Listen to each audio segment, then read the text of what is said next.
ঊনবিংশ শতাব্দীর মাঝামাঝি সময়ে ডিসেম্বর মাসের এক হাড় কাঁপানো শীতের ভোরে তাঁকে অন্যান্য দণ্ডপ্রাপ্ত আসামিদের সঙ্গে রাশিয়ার প্রত্যন্ত এলাকার সেই বদ্ধ ভূমিতে উপস্থিত করা হয়। কালো কাপড়ে মুখ ঢেকে তাঁকে দাঁড় করানো হয় বন্দুকের সামনে। জীবন মৃত্যুর মাঝখানে তখন মাত্র কয়েক মুহূর্তের ব্যবধান। মৃত্যুর জন্য তার হাতে সময় ছিল মাত্র 5 মিনিট। ফায়ারিং স্কোয়াডের মুখে দাঁড়িয়ে এই 5 মিনিট সময়কেই তিনি নিখুঁতভাবে ভাগ করে নিলেন। প্রথম 2 মিনিট খরচ করবেন তার সঙ্গীদের কাছ থেকে বিদায় নিতে, এবং পরের 2 মিনিট তিনি ভাববেন নিজের সমগ্র জীবন নিয়ে। আর অবশিষ্ট 1 মিনিটে তিনি শেষবারের মতো দেখে নেবেন এই প্রিয় পৃথিবীকে। সবার কাছ থেকে বিদায় নিয়ে নিজের জীবনের সব উল্লেখযোগ্য স্মৃতি রোমন্থন করেও পৃথিবী দেখার শেষ 1 মিনিট তিনি কিছুতেই শেষ করতে পারছিলেন না।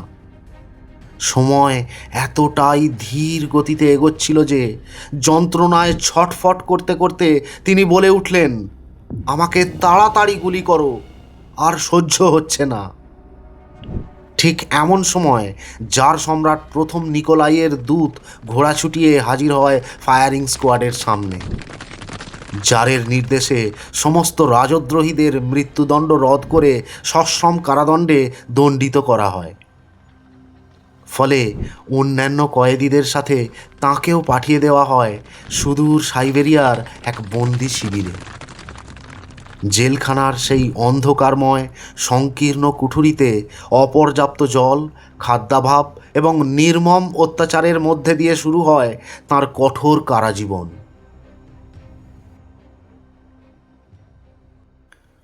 প্রথম জীবনে আদতে তিনি ছিলেন একজন প্রকৌশলী, যিনি জুয়া খেলে সর্বশান্ত হয়েছিলেন। ঊনবিংশ শতকে তখন রাশিয়ায় চলছিল জার শাসন।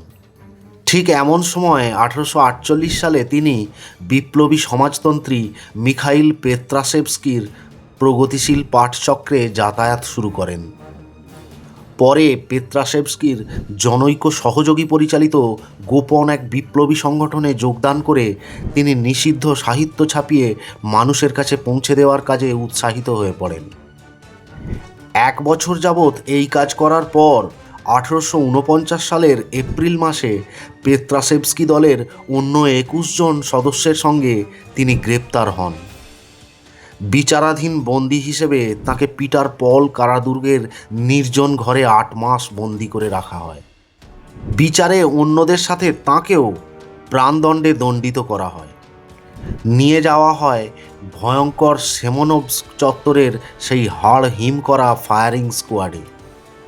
কিন্তু বন্দুকের নলের সামনে যখন তিনি মৃত্যুর জন্য প্রমাদ গুনছেন, এমন সময় অপ্রত্যাশিতভাবে এক দূত এসে জানায় যে মহান জার সম্রাটের অশেষ দয়ায় তাঁদের ক্ষমা করে দেওয়া হয়েছে এবং কারাদণ্ডে দণ্ডিত করা হয়েছে। ফলে কারাবাসের জন্য সকল সহবন্দীদের সাথে তাঁকে হাতে পায়ে শিকল বেঁধে টেনে হিঁচড়ে নিয়ে যাওয়া হয় সেখান থেকে বহু ক্রোশ দূরে সাইবেরিয়ার এক প্রত্যন্ত এলাকার কারাগৃহে। পোশাক সেলাই, জুতো সেলাই থেকে শুরু করে পাথর ভাঙার মতো অমানবিক পরিশ্রম করতে হয় তাঁকে। দীর্ঘ 4 বছর নির্বাসিত জীবন কাটানোর পর 1854 সালে জোরপূর্বক তাঁকে সেখান থেকে নিয়ে এসে পাঠিয়ে দেওয়া হয় বাধ্যতামূলক সৈন্যদলে।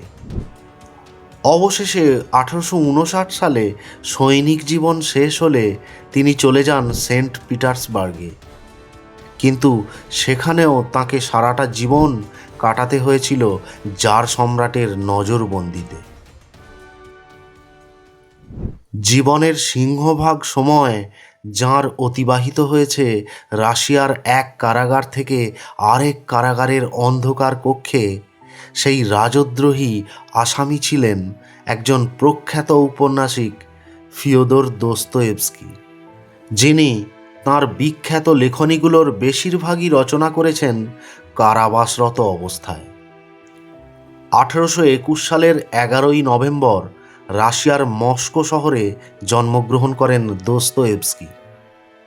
জুয়া খেলে নিঃস্ব হয়ে যাওয়া এবং একজন দণ্ডপ্রাপ্ত কয়েদি হয়ে কারাবাস যাপনের সময় থেকেই তিনি সাহিত্যকর্মে মনোনিবেশ করেছিলেন। সাইবেরিয়ার সেই নির্বাসিত জেলখানায় বসে তিনি লিখেছিলেন তাঁর সাড়া জাগানো উপন্যাস the house of the dead. এছাড়াও তাঁর অনবদ্য সৃষ্টিগুলোর মধ্যে a nasty story, the idiot, notes from underground, the gambler, crime and punishment, the raw youth, white nights, the brothers Karamazov, the writer's diary প্রভৃতি উল্লেখযোগ্য।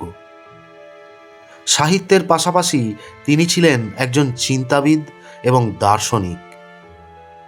তাঁর রচনাগুলিকে প্রায়শই ভবিষ্যৎবাণীমূলক বলে মনে করা হয়, কারণ তৎকালীন স্বৈরাচারী জার শাসনের বিরুদ্ধে আন্দোলনে নিযুক্ত থাকলেও পরবর্তীকালে রাশিয়ার বিপ্লবীরা ক্ষমতায় এলে তারা কেমন আচরণ করবে তা এত নির্ভুলভাবে তিনি ভবিষ্যৎবাণী করেছিলেন, যা পরে অবিশ্বাস্যভাবে মিলে গিয়েছিল। 1881 সালের 9 ফেব্রুয়ারি মাত্র 59 বছর বয়সে রাশিয়ার সেন্ট পিটার্সবার্গে তাঁর জীবনাবসান ঘটে। বহুকাল আগে সাইবেরিয়ার সেই জেলখানায় তিনি যখন একজন কয়েদি, তখন সেখান থেকে অনেক দূরে সেন্ট পিটার্সবার্গে থাকা তাঁর পরিবারের কাছে সাহায্যের জন্য তিনি একটি চিঠি লিখেছিলেন। তাঁর অনুরোধ ছিল খুবই সামান্য: send me books, books and many more books, so my soul doesn't die.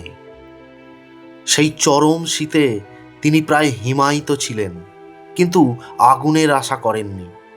তৃষ্ণার্ত ছিলেন, কিন্তু জলের জন্য অনুরোধ করেননি। তিনি চেয়েছিলেন শুধুমাত্র বই আর বই, যা সে সময় তাঁর ইস্পাত কঠিন মস্তিষ্কে অভিনব এক শক্তির সঞ্চার ঘটিয়েছিল এবং পরবর্তীকালে তাঁর লেখনীতে সুকঠোর সেই নির্মম বাস্তবতার প্রতিফলন ঘটিয়েছিল। ফিওদর দোস্তোয়েভস্কিকে সাধারণত বিশ্বের সর্বকালের সেরা ঔপন্যাসিকদের মধ্যে একজন হিসেবে বিবেচনা করা হয়।